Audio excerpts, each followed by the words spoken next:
For over a decade, Crimea was Vladimir Putin's crown jewel, a symbol of his restored Russian empire and a playground for the elite, but that illusion has been shattered. Today, on October 20th, 2025, Putin faces his worst nightmare. Crimea is no longer a safe rear base. The peninsula he annexed in 2014 is now a central front in his grinding war. Ukrainian forces, armed with advanced missiles and sea drones, are striking deep inside Crimea with stunning precision. These are not random attacks. They're part of a methodical campaign to make Crimea untenable for the Russian military. The goal: isolate the peninsula, cut off supply lines, and dismantle Putin's war machine. The Kremlin's propaganda can't hide the truth anymore. The explosions are too loud, the fires too bright. This is more than a military problem, it's a profound political crisis. Putin staked his legacy on Crimea, selling it as a historic victory. Now every Ukrainian strike is a direct blow to his authority, exposing the weakness of his military. The Kremlin scrambles for a response, but its options are dwindling. The fortress is under siege and its guardian appears helpless.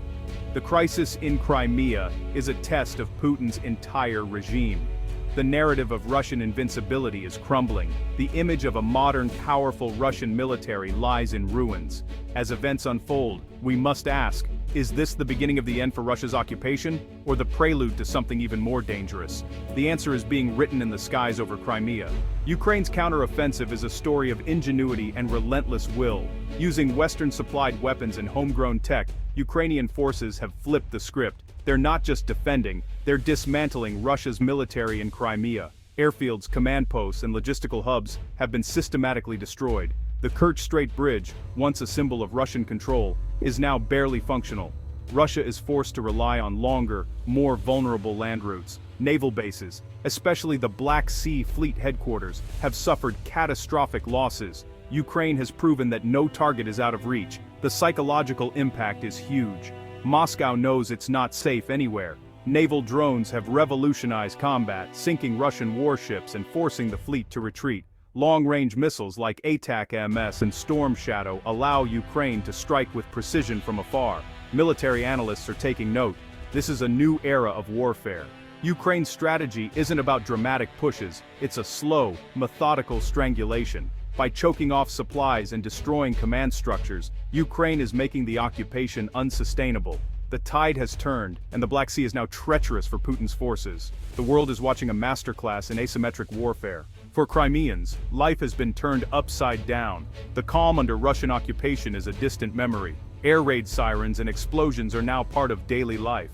The war is no longer distant, it's in their backyards. Attacks on military infrastructure have led to rolling blackouts and energy shortages. Gasoline is rationed, and supply chains are crippled. Grocery shelves are sparse. Basic goods are hard to find. The Russian paradise has become a place of hardship. Tourism has collapsed.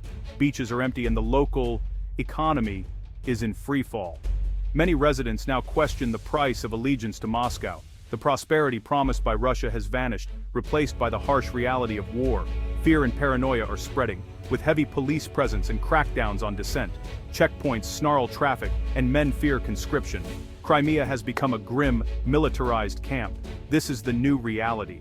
Life under the constant shadow of war and deprivation. Inside the Russian military, morale has collapsed. Troops in Crimea, once safe from the front, are now targets of high-tech assaults. Drones and missiles strike without warning, shattering their will to fight. Intercepted communications reveal exhausted, frightened soldiers who feel abandoned. Supply chaos means frontline units lack basics: ammunition, fuel, even clean water. The command structure is slow, rigid, and disconnected from reality.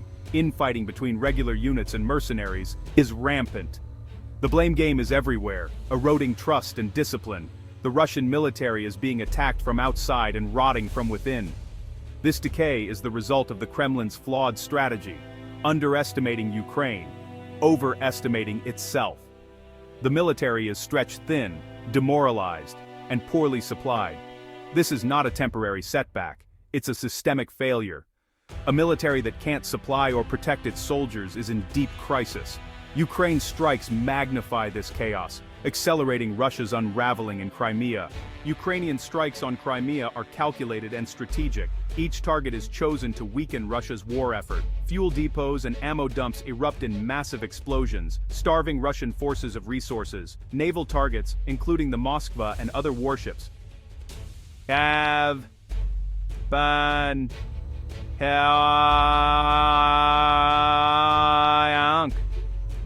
The Black Sea Fleet headquarters is a smoldering ruin. Russia's navy has retreated, ceding control of the western Black Sea. Air defense systems and radar installations are systematically destroyed, opening corridors for deeper strikes. Ukraine uses drones to bait and missiles to destroy, blinding Russian defenses. The cumulative effect, real-time demilitarization of Crimea.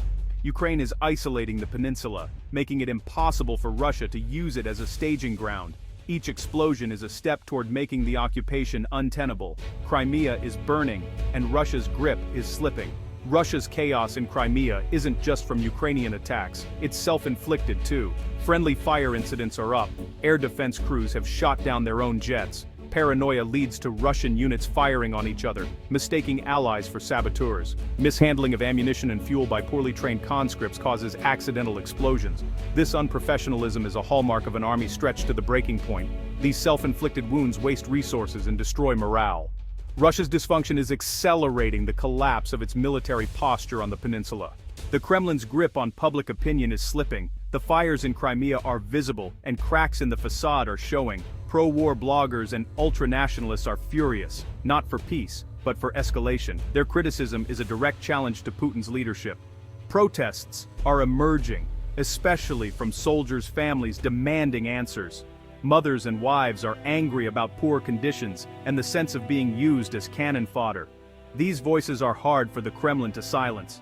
Economic pain is fueling discontent. Sanctions bite, inflation rises, and public services are cut.